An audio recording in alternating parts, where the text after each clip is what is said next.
Hello everyone, मी ऐश्वर्या ही एक नवीन series घेऊन आली आहे. ती आहे माझ्या प्रेग्नन्सी जर्नी बद्दलची माहिती. तब्बल 2-2.5 तासानंतर फायनली आम्हाला डॉक्टर मेघनाना भेटण्यासाठी आतमध्ये बोलवलं. आताही आमच्या मनात होतं की आता फायनली आपल्याला कळणार की डॉक्टर चेक करणार आणि आपल्याला कळणार की कन्फर्म आहे की नाही. पण असं काही इतकं इझिली घडलं नाही. त्यांनी सगळं चेक केलं आणि आता माझ्या मनात झालं की झालं. आता डॉक्टर सगळ्या डिटेल्स बघतात, everything is okay, okay, okay. आणि आता सांगतील की कन्फर्म आहे की नाही आणि आपल्याला लगेच कळेल. पण त्यांनी तसं काही सांगितलंच नाही.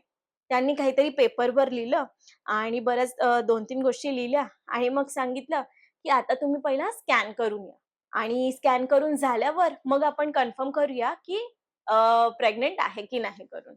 आम्ही म्हटलं, "अरे बापरे! अजून पुन्हा स्कॅन करायचा आहे आणि ह्या स्कॅनला किती वेळ लागणार? कुठे जायचं आहे? काय करायचं आहे?" हे सगळं पुन्हा आमच्या डोक्यामध्ये सुरू झालं. सो आमच्यामध्ये एवढा पेशन्सच नव्हता, की आम्ही पुन्हा बाहेर जाऊ, तिथून स्कॅन करून येऊ, मग तिकडचे रिपोर्ट्स येतील, मग आम्ही त्या डॉक्टरना दाखवू. त्यामुळे आम्ही तिकडेच असलेल्या डॉक्टरांना स्कॅनसाठी लगेच अपॉइंटमेंट घेतली. पण ती अपॉइंटमेंट घेतल्यावर सुद्धा आम्हाला तिथे स्कॅनसाठी पुन्हा 1-1.5 तास थांबावं लागलं. सो टोटल आधीचे 2.5 तास, मग नंतर पुन्हा 1.5 तास असा आमचा प्रतीक्षेचा काळ खूप मोठा होता.